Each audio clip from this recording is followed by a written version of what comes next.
Very good evening, our viewers of Elkem Television. One more time, you're most welcome onto this very beautiful segment of the news roundup every single Friday onto other sites of Elkem Television.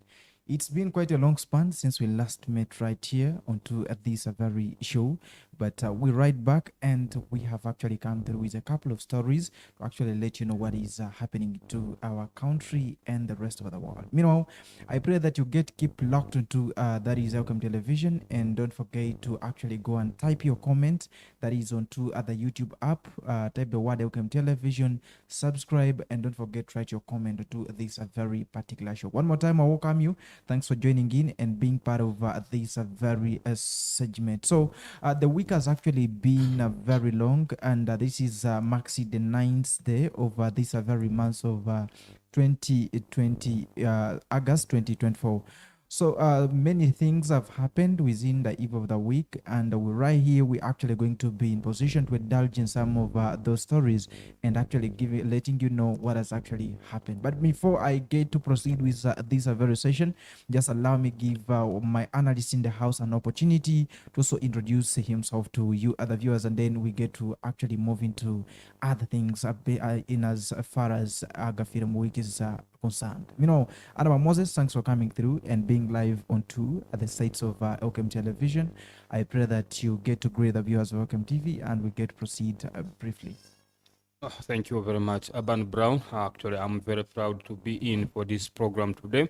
I am called West Nile Ambassador under Moses the Great, Sports Messiah, and I think I want to welcome whoever is following us from your respective places, that we have not made a mistake actually to follow this important program, as we shall be informing you about what transpired within Masindi and outside and also across, that is the world. So just what you have to do is give us your eyes as you follow it keenly, and whatever will be transpiring here is for betterment or development of this country, and also it will not be for our own beauty or consumption, but it will entirely, you never know, change someone's life and also put someone on what to do and what is supposed to be done. Thank you very much. We appreciate your presence. Okay, thank you very much, Mr. Andama Moses, one more time for actually having that brief salutation to the viewers of Welcome TV. Today is a very beautiful Friday, and as I told you earlier on, that it is a ninth day of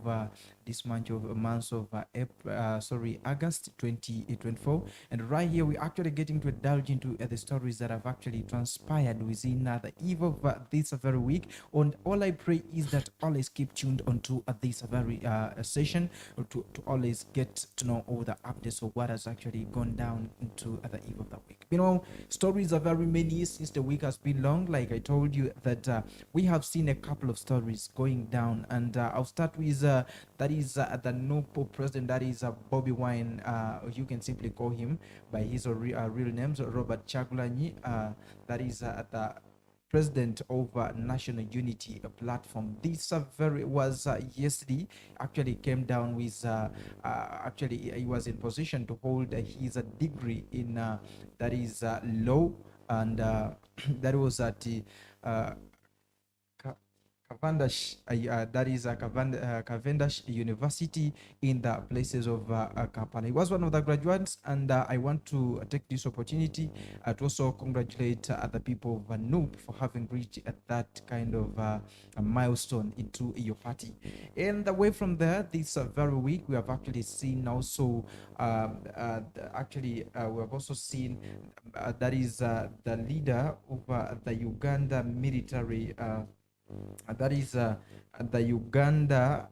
Uganda People's Defense Force Engineering Brigade, also actually making a clear remarks towards the construction of El Bunyoro University. So I can simply assure you that as we're speaking right now, the Bunyoro University construction is underway. So let's wait and see what will actually be moving down places of that is Hoima city, where the university is going to be actually constructed. And this is a very, very okay week. We have also seen one of that is Kiambogo staff being dismissed on charges of being dismissed on charges of misconduct, allegations of misconduct. That is one of the professors, the vice chancellor. And away from there, we actually get to move on to some other deep stories that have actually also happened to make wave within this very week. We see UBOS, that is Uganda. What? It is Uganda.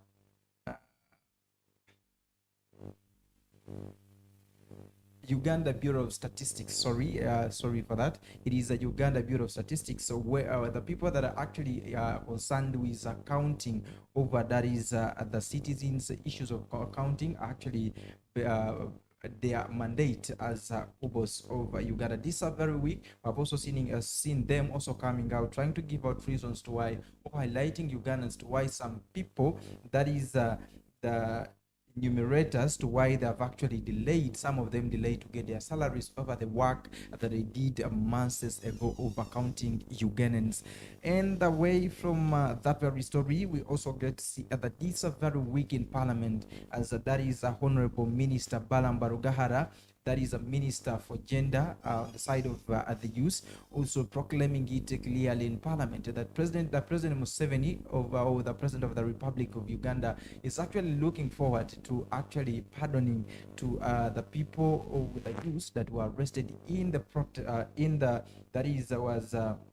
a march to Parliament protest. So let's wait and see what will actually come out of that very way, as we're actually looking forward to some other stories right here. We also saw this very week that was His Excellency the President of Uganda urging cultural institutions or cultural leaders to lead in the poverty eradication, and this was said by that is Vice President, that is Jessica Lupo. Meanwhile, before I get to proceed with some other stories, I pray that due to the issue of time, they just allow me get to kick off with these very stories, and I'll be coming in case time allows, with more other stories that have transpired within this very week. And starting off, I'll start with that is one of the stories that have actually made rounds, that has actually been onto all the social media platforms this very day and yesterday, because yesterday we saw, as I told you earlier on, that it was the National Unity Platform President, that is Bobby Wine, actually graduating with his bachelor's degree, that is at Kabarwana University in places of Kampala. Right now, I want to actually get to speak to my scrutinizer in the house, so that we can simply get to know how is it going to value the people of Noob. How is the president of Noob, having got the bachelor's bachelor's in law, bachelor's degree in law, how is it going to actually be in position to help the people of Noob generally in Uganda and outside the country as well? Meanwhile, Mr. Andama Moses, yesterday we saw that is Bobby Wine. You can simply call him by his real names, Robert Chagulanyi, the president over the National Unity Platform, getting his bachelor's, celebrating or graduating his bachelor's degree in law. Like people of Noob, how is it going to be in position to help them out? Thank you very much. Actually, one of the qualities of being a leader is competence. You need to be competent enough, and you always need to be informed. And nowadays, law is one of the valuable things considered, or courses that is actually wanted in society. You know, some people are adamant of law, and you can easily challenge someone or an ordinary person over something that the person might be having knowledge about. But for you who is well versed with the law, you can even challenge that person amidst the information the person had or is having about a specific issue that you are talking of. So Bobby Wine's graduation in Bachelor's of Law is not only going to be important to Noob only, because he was a 2021 presidential candidate aspirant. Yes. Actually, he came and he claimed that he's people's president because with him he claimed he had gone through and his votes were stolen. according to his statement, and that's what he claimed. But by then, he had not yet pursued that bachelor. It has taken for him 7 years actually to actually attain that degree. And you know, one of the former president of Nigeria, that's Jonathan Goodluck, is the chancellor of this university here in Uganda, and he actually appreciated, and Bobby Wine was among 707 graduates who were actually awarded that their respective credentials. So Bobby Wine said there is nothing he loved than attaining what he has got. So he is ready to learn, because with learning there's no age limit. And with learning, you are not always versed or conversant with whatever you have, because you have to learn from young, you learn from old, it cuts across. So he may not end there, and he will continue. But I hope, yes, he has attained a bachelor's, and he had also some degrees before, because Bobby Wine is one of the musicians in Uganda who have studied music. He studied MDD. So he has gone for law. He knows the impact of having very many courses besides your professionalism. So you don't just need to be on one course, you need to be versatile. You can turn from one place to another. You can fit in a society where what is required is. So he is a lawyer, let me say, and also he is a musician. That is for betterment of our country. So I expect more people to also go and attain such a higher education, so that our country can also be competing with some of those countries, you call them like superpowers, and like America. Here in Africa, we have South Africa. Those people have highly educated people. We have Nigeria. So it will be of great impact to our country if we have such a people with such a standards of education. Yes, thank you very much for having that great highlight towards what actually happened yesterday. But drawing back the image to what actually happened yesterday, what does this graduation draw into the minds of some other members of parliament that are in parliament, and the ones that have been in parliament, or even elderly people that are out there? Should we say that Bobby Wine going back to school was just as a motive of his political ambition, or maybe it was something different? What is your urge about that? Actually, when you try to go through Bobby Wine's statement, that there are very many people in the higher offices in the ministry who actually tried to block his graduation, who actually tried to block him from pursuing, and they wanted to go through higher education, Ministry of Higher Education, to see him actually being blocked. But Bario Munsi, that's the Minister for ICT, and yes, in his statement, he actually recognized Bobby Wine. He said maybe that one will be introduced to the state attorney, that's the attorney general, later on. But implying that I've recognized him as a student of law, and it is actually he is one of the students. But now also there are certain MPs or members of parliament. You see the qualification of becoming an MP is just senior 6 leaver.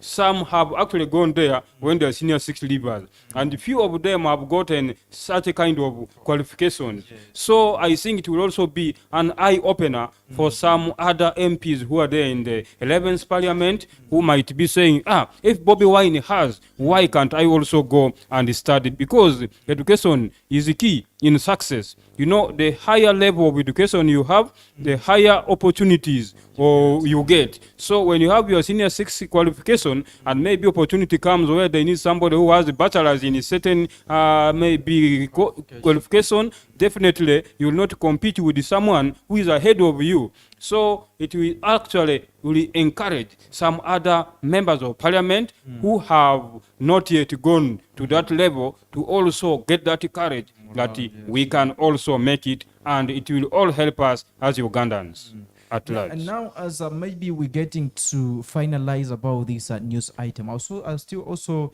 pray you try to highlight Ugandans about, we have seen Bobby Wine being one of other people that have been seriously fighting corruption in our country, Uganda. How do you think, having actually achieved this bachelor's of law, he will be in position, or it will help him be in position to add some effort in a way that he has been fighting corruption in Uganda? Definitely. I think law, when you are conversant with the law, there are certain things that you go through into the articles where you see this one is illegal or this one is illegal. So Bobby Wine going to attain that, we may not able to know his ambitions of going to pursue this, but it is one of the added advantage that he will actually pass through to the citizens of Uganda, because he is one of the person, as you said, who has been fighting corruption. He has passed the message through his music ever since. He actually passes that message through his music. But now that he has joined and he has attained that bachelor's in law, I think that one he will now be saying, I have the full package with me, and I want to actually do things according to law. So corruption, not everyone who has gone through the school of law fights corruption. There are even some people who have those qualifications, but they are corrupt. They are not actually implementing what they have gone through. But if Bobby Wine, what he has been doing and the message he has been passing through music and also through addressing rally is what he has put in his package. And then also he attaches this education he has attained, or the degree he attained.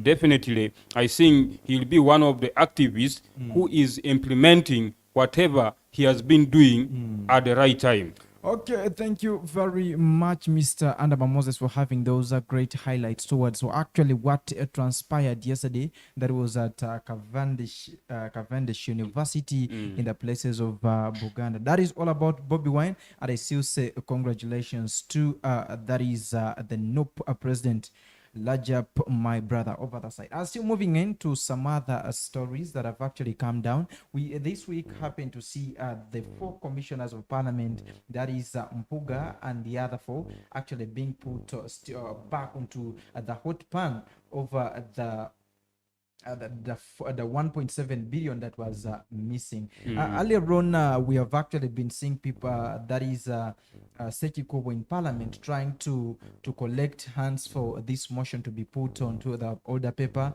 or to be discussed in parliament. And we saw the number of MPs trying to actually show their interest in supporting this very motion. So we saw a number of them coming up, showing, expressing their interest in they're supporting this, and we have actually been in position to get the number, the hands that were needed. We currently see that these 4 commissioners being put onto the hot pan. Having actually had this, do you see the actually looking forward to giving them a sense and notice? Do you see it like being a pressure that will put these people on a hot pan to the time of them giving up these very positions? Yeah, we are actually, the issue of commissioners has been a subject of the day for the last months, and up now pressure is still mounting on those people, with a section of people actually calling for that's the internal auditor to come in and actually audit what those commissioners are doing.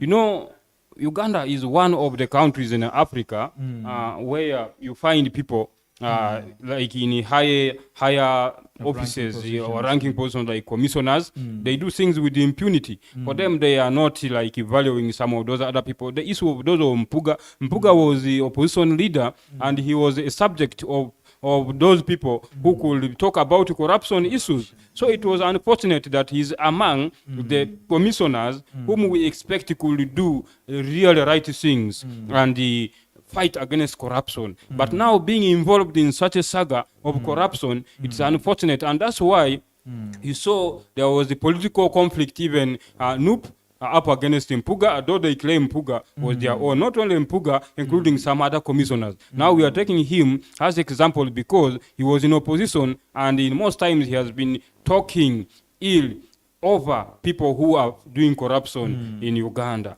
But I think those parliamentarians are right to mount pressure against those commissioners. They are the people who are supposed to pass right information. They are the people who are supposed to say this is this and this is this to be allocated in such a way. But of recent, we saw even Deputy Speaker, we saw, yes, and also Speaker himself, Speaker distanced herself.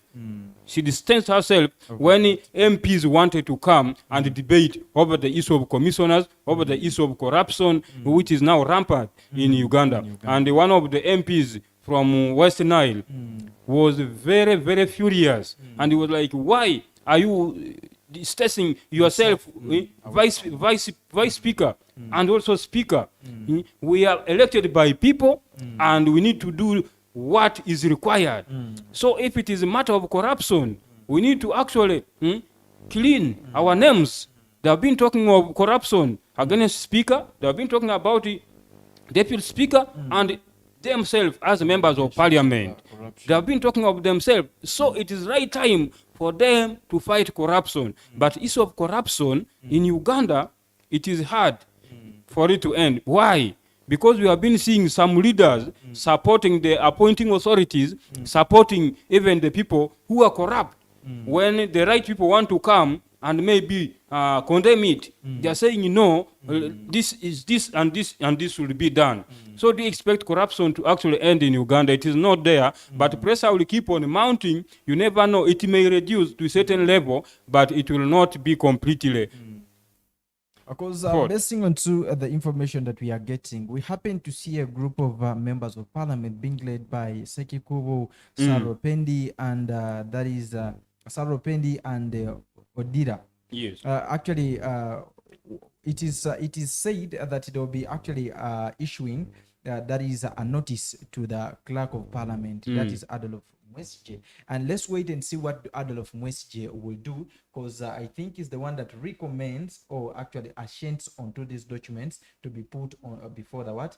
That is the speaker. So let's wait and see what will transpire out of that. But it's still moving on to this very item. Do you think that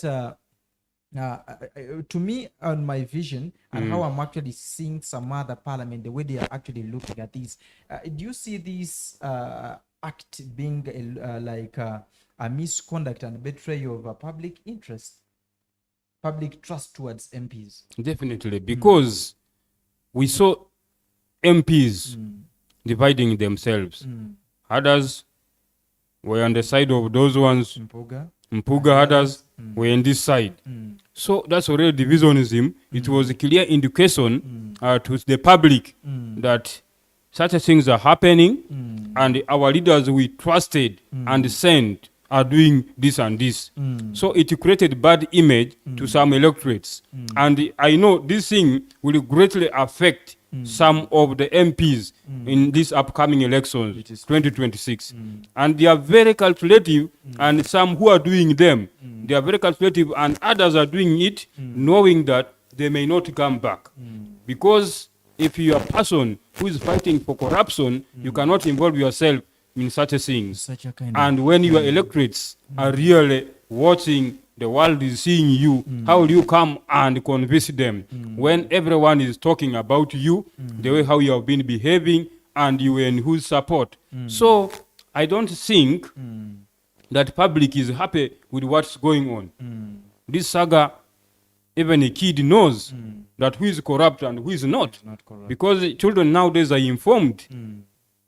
Maybe the other thing that I would like us to look at is, do you see that this move that these MPs, the ones that are impending this activity, being a significant step towards promoting transparency and accountability in Parliament? Definitely, because the move, the step they are taking, that will actually show some kind of transparency, because some are pushing, like how I said, they want internal auditor to come in to find out, because money, really the way how money has been spent in this 11th parliament, everyone is saying now in Uganda there is money. People are eating money, billions and billions and billions of money. Having looked at the action that have been taken by the president over the 3 members of parliament that they were arrested a way back, and also what is actually happening right now to Mpuga and the 3 years commissioners. I see that on my side, it will actually help in terms of promoting transparency and accountability. Yes. In that some other members of parliament that have been corrupt in parliament and have not yet been identified, they will be in position to fear not to actually move on and actually see the thing flourishing anymore. Exactly. I think to another extent, that one will greatly, because now, if action is taken against your colleague and you have seen, and for this short period of time, president has been so keen and very tough over issues of corruption, and the action he takes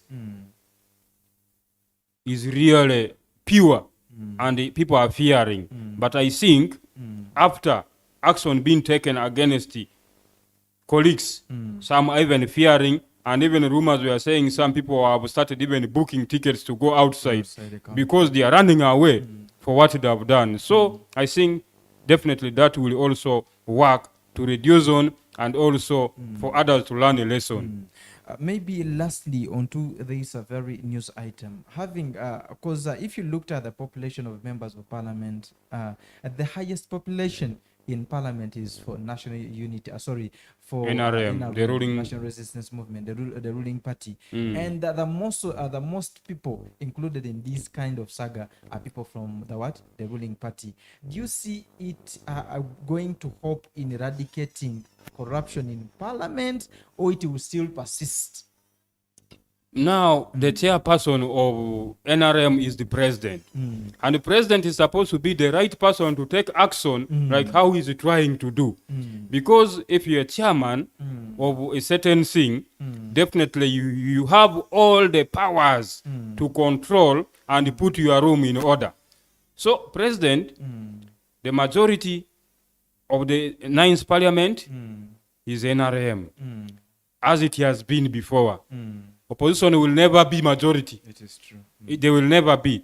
But now, the chairperson of NRM is the president.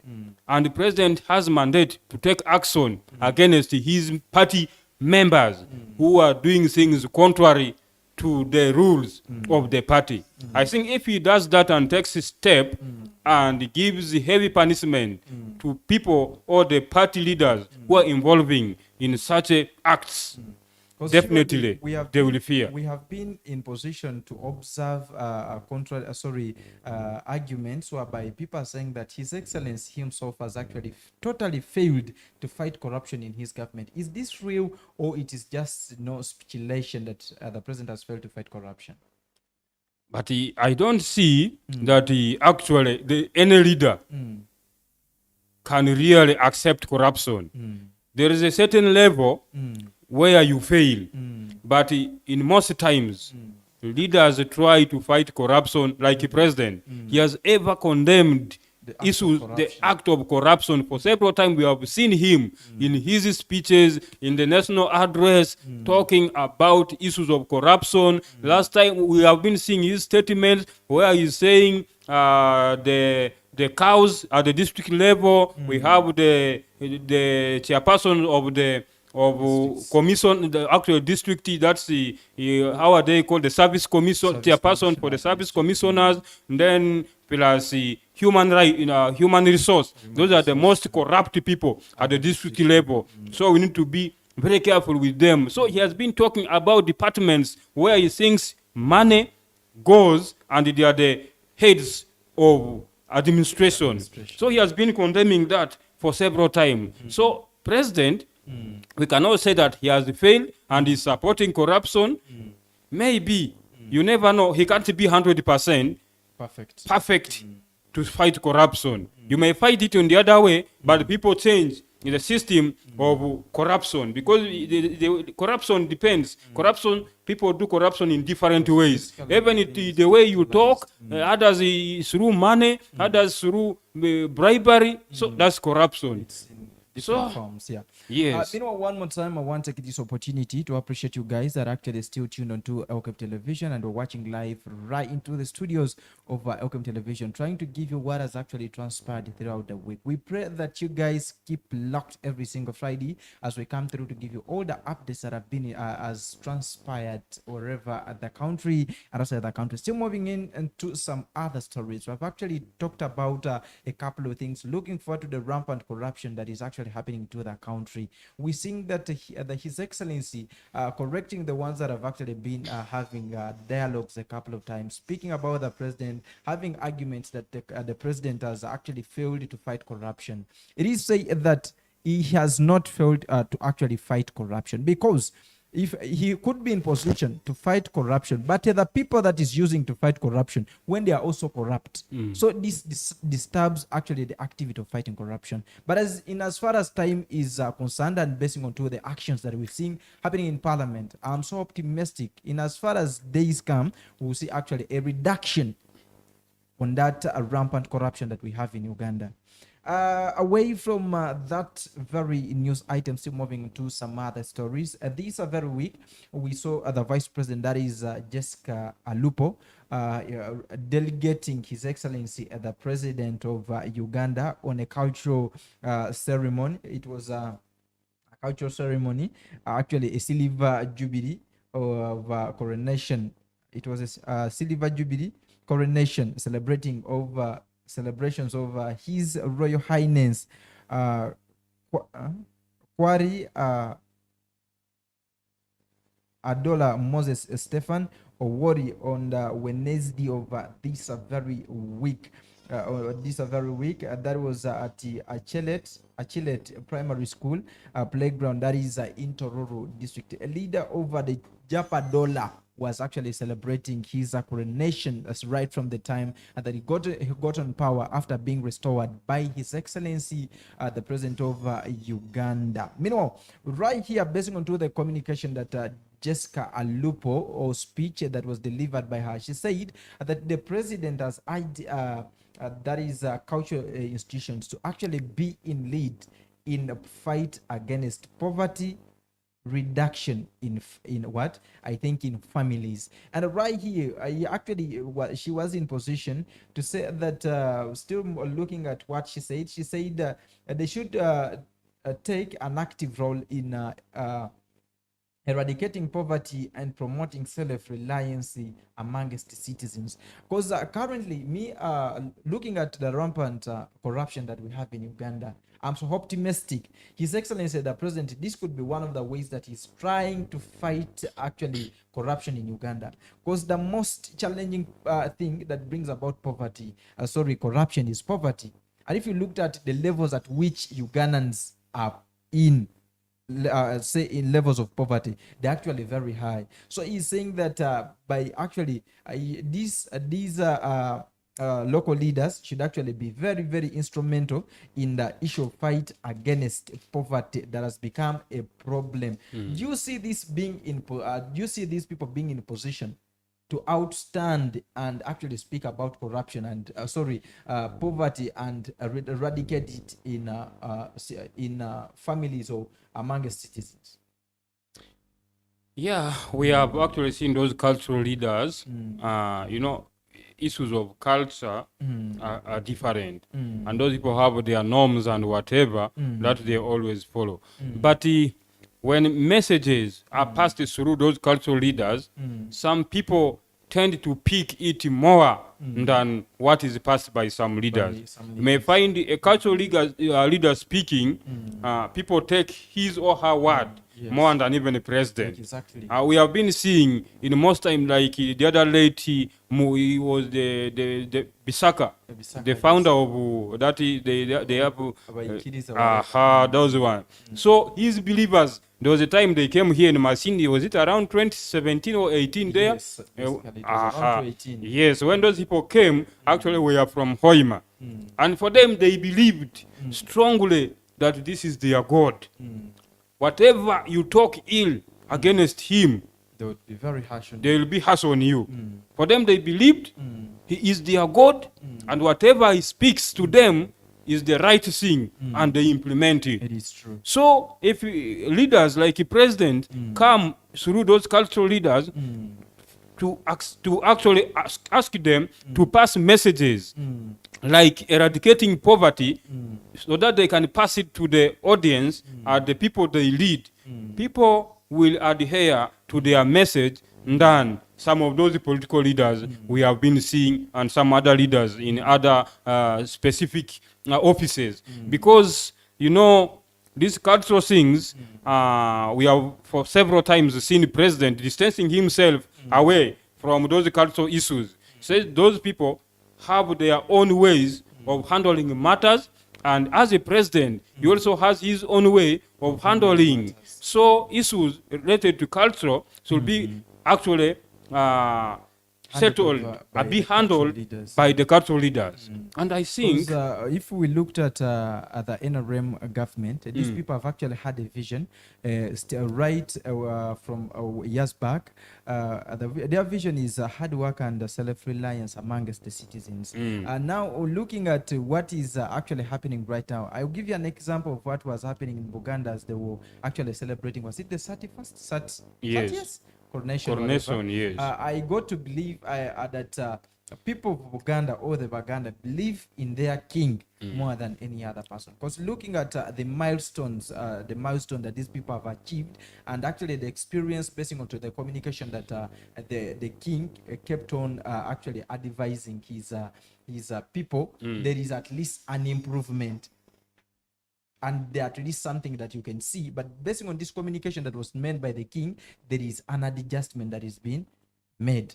So we believe that there is how this one will actually also be in position to change. Because I believe NRM people, much as they have been in position to fight and see that there is at least a self-reliance in families. Yes. But the work is kind of becoming complicated. How is it becoming complicated? I believe that the president will actually reach at that time of entrusting these cultural leaders to actually pass out the message. These people that are the delegates that are representing the president, at a certain point, they have failed to reach out the real information, the real audience, the real audience.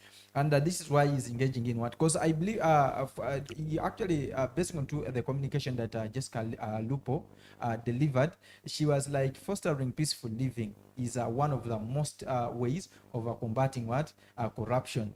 You understand? True. So I believe it was actually a very good whatever that the president took, but he also, onto that very communication, there is something that was mentioned whereby the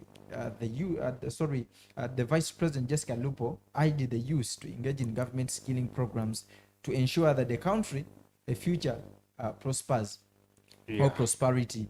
But we have actually been in position to see a couple of youth programs coming about, and a number of people turning up. But at the end of the day, much as these people turn up for these exercises and the trainings, you find them still in communities, still having some hard moments. Should we say that the government has not done its best? Because there is training someone to do something, but you fail to give him a startup kit. At the end of the day, this person will get back in the community. And remember, these government programs are always short trainings. They maybe go for 3 months, 4 months. And at the end of the day, if somebody comes in the community, in the process of trying to find capital or startup kit, he would have forgotten what he did, what he trained of. So I am so optimistic that here, much as it was emphasized, there is something lacking in that the government itself has not done its best to ensure that there is enough content given to Ugandans, more so the youth. Because earlier on, these are very months we saw in Kampala, recruitments were done by some of the people they wanted to skill the youth. But if you looked at the population of the ones that succeeded to go for the training and the ones that remained in community, or the people that never went through, the population were more huge than the one that went through. So much as they are moving it slowly, they should also look at least having a kick-up start for these people that have trained to see that one is also done what? It has also worked out. And lastly, I saw that is the Vice President, Jessica Lupo, also trying to talk about the Pan-African. He talked about unity amongst Africans. So it is also very crucial that we unite Because remember, if we look back way back, that Ugandans were one, Africans were one, only that when these whites came in, there is how they disseminated or separated, or how is it said? Disunite. Not disseminating, Disunited. disunite. Yeah, disunited. These are the Africans, and today everyone is on his own. But I'm so optimistic, like she said, if we unite, we can simply find out a solution towards most of the challenges that are disturbing Africans. And maybe still moving on, we actually saw this very week, we saw the Uganda National Road Authority, that is the URA, launching MV, that is Bukungu, Kabera Maido, Kagwera. They actually were in position to give them one ferry, that is at Lake Yoga. Giving out this ferry, do you see it being in position to promote Uganda's economy? Just one ferry at a lake. What was the impact of that ferry, by the way, actually? It was URA that gave it? It gave it out to, that is a Lake Yoga. Yes. To serve these people around this community, like Ibukungu, Kabera Maido, those areas there. Yeah, actually ferry can help, because in most times, to access another destination, definitely if there is a lake or a river in the boundary, it is hard for us to access the other. So I think for the issue of business-wise, I think business-wise, people will be in position to cross from the other side to the other one to trade. Yeah, ferry is very important, because some of us who have been traveling to West Nile, when we pass via here through the ferry, it helps a lot, because you cannot pass through the lake using the vehicle, and if you don't know how to swim, how will you do that? So ferry has its advantage in terms of connection, in terms of operating business, and many others. So I think those communities around there definitely have a reason to celebrate the existence of ferry. The existence of the ferry. Because we have seen in some other parts of the country, at least where ferries are, like we have this Masindi Port ferry. It has at least been in position, to help those people ease their transport from this side to Apaj, and also when you move this side of Lake Albert, the other, it's one cycle ferry. It has also been in position to link people from the other side of Panyamur. True. Yeah, at least there is an improvement. We believe that that ferry that was actually given out by Uganda National Road Authority will be in position to at least have some kind of improvement at which people are living.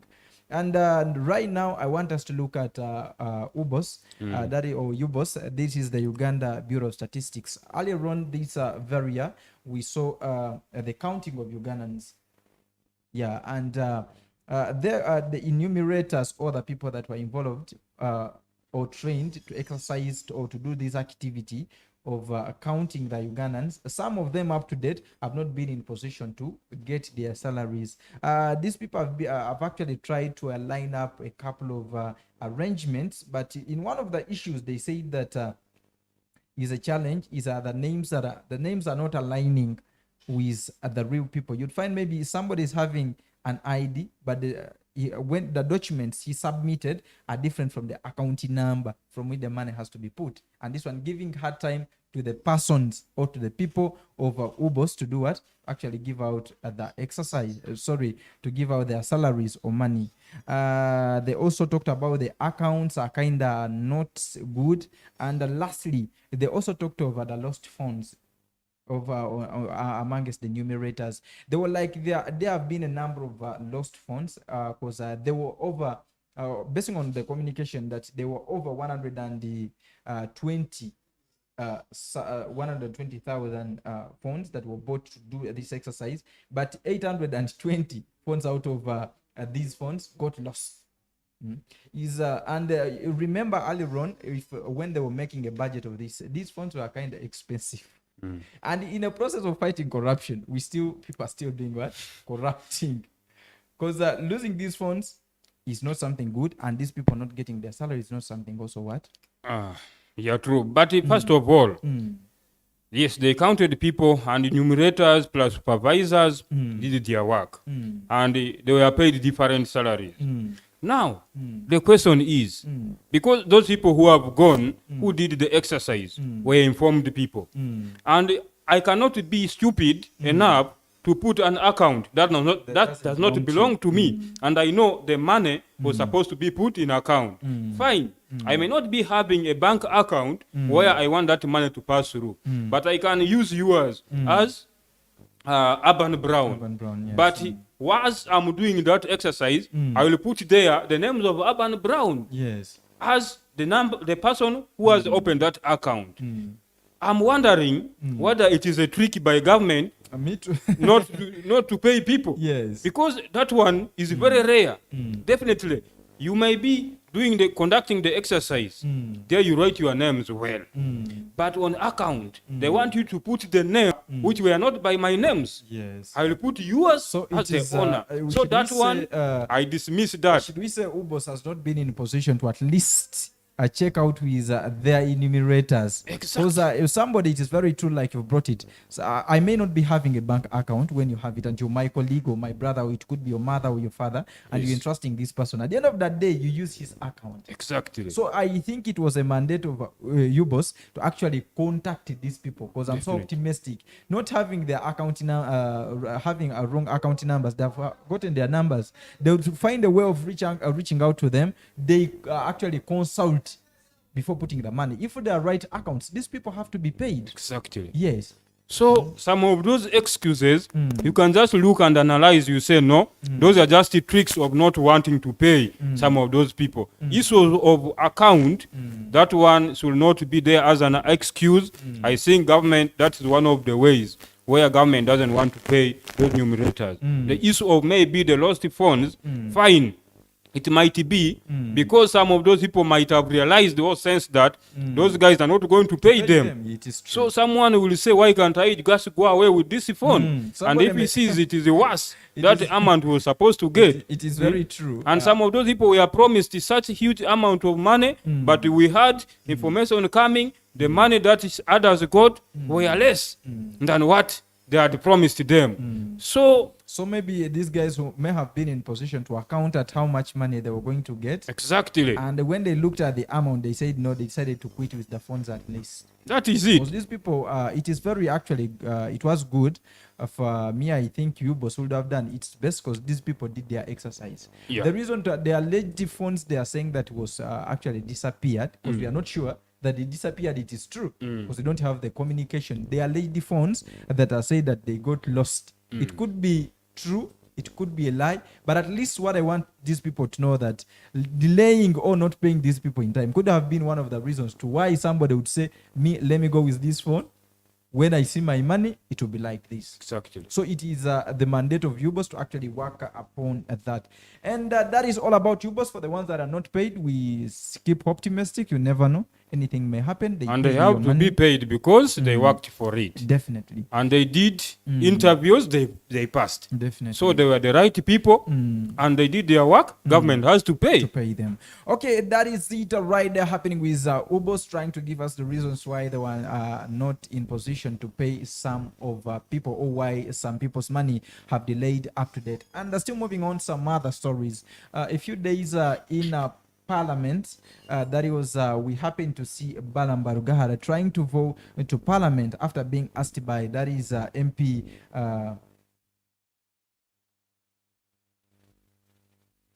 after being asked by that is by MP Namboze over the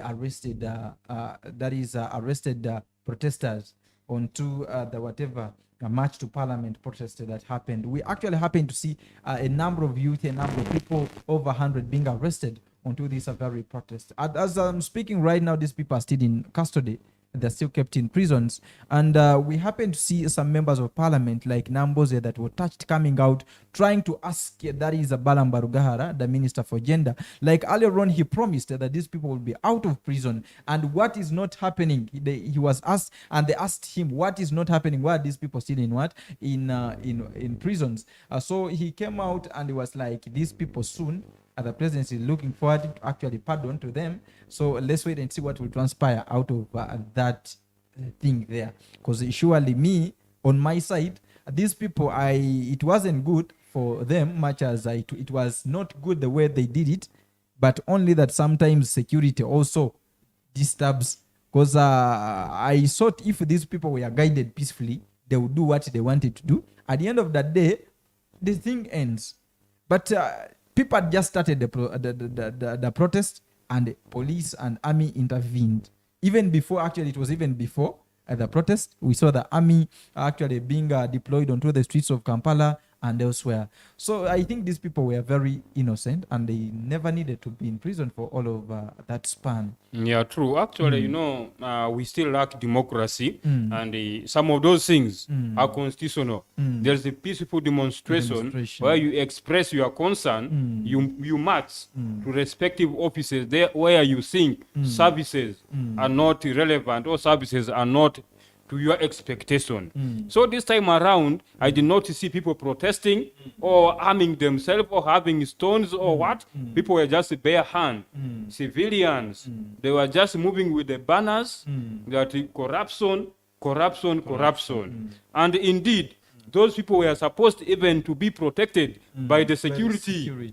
As they march not peacefully, because by law, somebody who has not armed himself, if he is protesting and moving around, that person is not supposed to be disturbed by security personnel. So, you know, some of those security guys have their slogan that you cannot give a chance to anyone whom you think is ready to, let me say, disturb or attempt. There's something they call attempt. Yes. You may say, I'm attempting to commit a crime. So we have to prevent that person before he does that. So that is their slogan. Yes. However much peaceful it may, but for them they expect it may result into crime. So they have to come in very fast to ensure it does not happen. Yeah, I'm telling So you. we still lack democracy, and it will take quite long for us to adopt to that kind of the way how some other people are doing, like in Kenya and also other developed countries.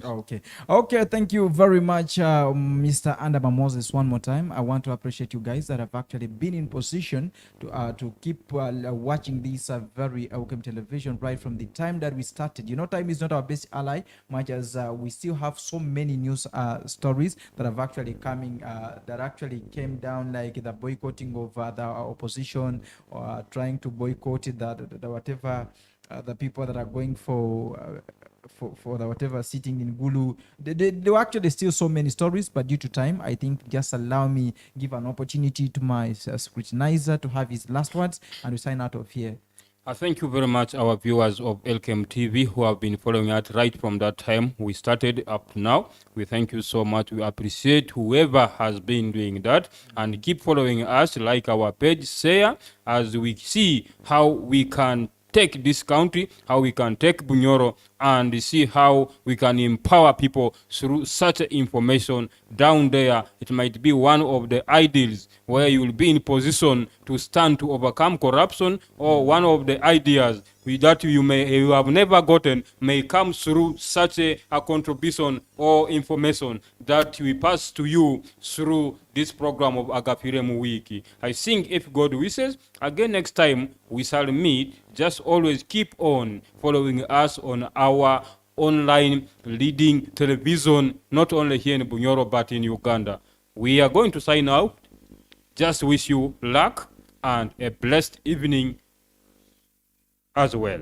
Okay, thank you very much. That has been Andama Moses, actually right here onto the screens of Elkem television. With me, Urban Brown, actually trying to reach you what has actually happened to the wiki. The show is called Agafiire Wiki. Every single Friday, we always hear from the hours of 4 to the hours of 5. The show has kind of changed, but you'll be always in position to have all these news items transpired. Don't forget to always write your comment onto this very particular show. That is all we had for you this very Friday. Let's link up next Friday onto this very particular show. Have yourself a nice weekend.